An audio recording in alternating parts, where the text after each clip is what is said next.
Hi everyone.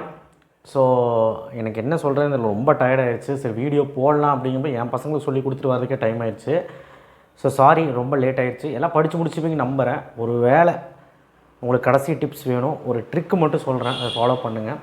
எப்பவுமே வந்து பார்த்திங்கன்னா பேப்பரில் ஃபஸ்ட்டு பேஜ் அந்த 20 மார்க் எப்பவுமே நீங்கள் வந்து அட்லீஸ்ட் ஒரு 16ஆவது கரெக்டாக மாதிரி இருந்தால் தான் ஒரு இம்ப்ரெஷன் நல்லாயிருக்கும்.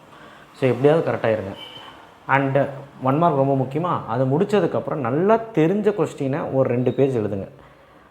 போயம் அப்ரிசியேஷன் தெரியும்னா எழுது, அதுக்கப்புறம் கிராமர்லாம் தொடாத. இஆர்சி தெரியும்னா எழுது, தெரிலனா ஃபஸ்ட்டில் எழுதி உழப்பிடாத.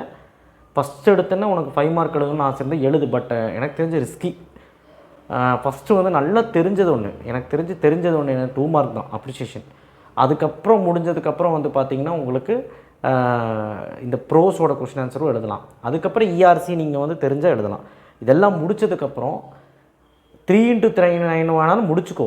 கிராமர் உனக்கு தெரியும்னாலும் முடிச்சுக்கோ. இந்த ஆர்டர்லேயே போயிட்டு ஆர்டர் நீ ஸ்ட்ரெயிட்டாகவே போய் 5 மார்க் போயிடு. ஆனால் ஒன்று, இது எல்லாமே முடிக்கிறதுக்கு 5 மார்க்கை தவிர மீது எல்லாம் முடிக்கிறதுக்கு டைம் மேனேஜ்மெண்ட் ரொம்ப முக்கியம். 1.25 மணி நேரம் 1 hour 40 minutesக்குள்ளே இது முடிக்கணும். ஏன்னா நமக்கு 5 மார்க்குக்கு எவ்வளோ தேவை அப்படின்னா கிட்டத்தட்ட 1.25 மணி நேரம் 1.5 மணி நேரம் கிட்டத்தட்ட தேவை. 1 மணி நேரம் பத்துமா அப்படின்னு கேட்டால் கிடையாது. சம்மர் ரைட்டிங் இருக்குது, எரர் ஸ்பாட்டிங்லாம் யோசிக்கணும், காம்ப்ரிஹென்ஷன் படித்து பார்த்து எழுதணும். இப்போ 3 பேராகிராஃப் எழுதுறதுக்கு 1/2 மணி நேரம் ஆகும், 1/2 மணி நேரத்துக்கு மேலே ஆகும். அதுக்கப்புறம் வந்து பார்த்திங்கன்னா லெட்டர் ரைட்டிங் எழுதணும். இந்த மாதிரி பல விஷயங்கள் இருக்குது. ஸோ அதனால் கண்டிப்பாக அந்த செஷனுக்கு மட்டும் 1.25 மணி நேரம் 1.5 மணி நேரம் ஆகும். அதுக்கு தகுந்த மாதிரி நீ மீதி இருக்க செஷன்லாம் முடிச்சிரு. இல்லை 1 மார்க் முடித்த உடனே 5 மார்க் ஸ்டார்ட் பண்ணுறேன்னா பண்ணு, தப்பே கிடையாது. எது நல்லா தெரியுமோ அந்த 5 மார்க், இப்போ காம்ப்ரிஹென்ஷன் நல்லா தெரியும்னா ஃபஸ்ட்டு காம்ப்ரிஹென்ஷன்லேருந்து ஸ்டார்ட் பண்ணு, தப்பே கிடையாது. உனக்கு என்ன நல்லா தெரியுதோ ஃபஸ்ட்டு 3 பேஜில் அது ப்ரெசென்ட் பண்ணு. இதுதான் மேட்ரு. அண்ட் நிறைய டவுட் கேட்டிங்க, பேராகிராஃப்லாம் எப்படி எழுதணும், பேராகிராஃப் எழுதலாம், சினாபிசிஸ் போட்டு எழுதலாம், எப்படி போட்டாலும் மார்க் கொடுப்பாங்க. நான் அதெல்லாம் எல்லா வீடியோலையும் சொல்லிட்டேன். எனிவேடா, இப்போது ஒரு வேளை நாளைக்கு எழுத போகிற எதெல்லாம் மறந்துருச்சு, 1 மார்க்லாம் மறந்துருச்சு அப்படின்னா வேறு வழியே கிடையாது. நீங்கள் அந்த சென்டென்ஸை படித்து பார்த்துட்டு அதுக்கு ரிலேட்டடாக உங்களுக்கு இங்கிலீஷ் நாலேஜ் வச்சு ரிலேட்டடாக என்ன புரியுதோ அதுக்கு அதோட சூஸ் கண்டுபிடிச்சி எழுதிரு. இவ்வளோ தான், தெரிலனா. அண்ட் அப்ரிசியேஷன் கொஷின் மறந்துச்சுன்னா மேலே அந்த போயம் லைன்ஸ் படிச்சுப்பார், அதிலே ஆன்சர் இருக்கும்.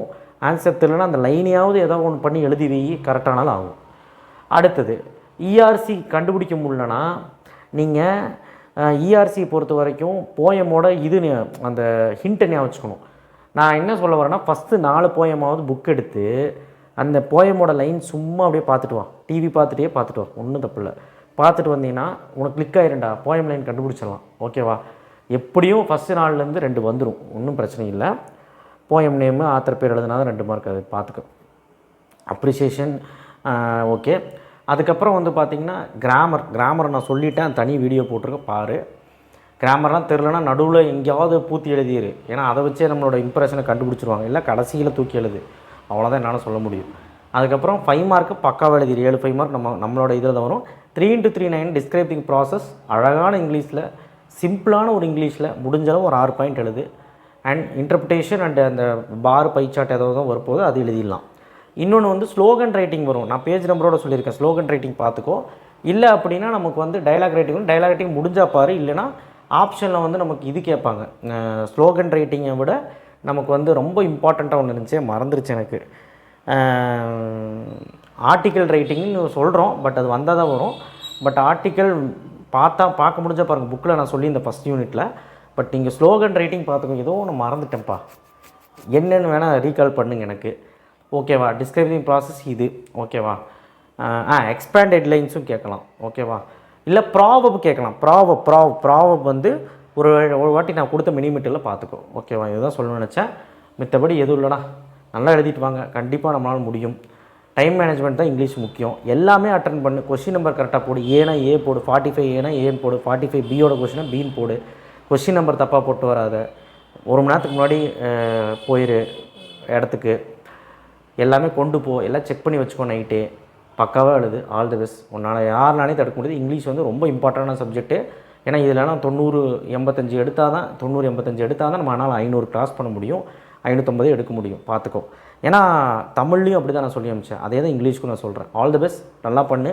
நாளைக்கு பேசுவோம். தேங்க்யூ.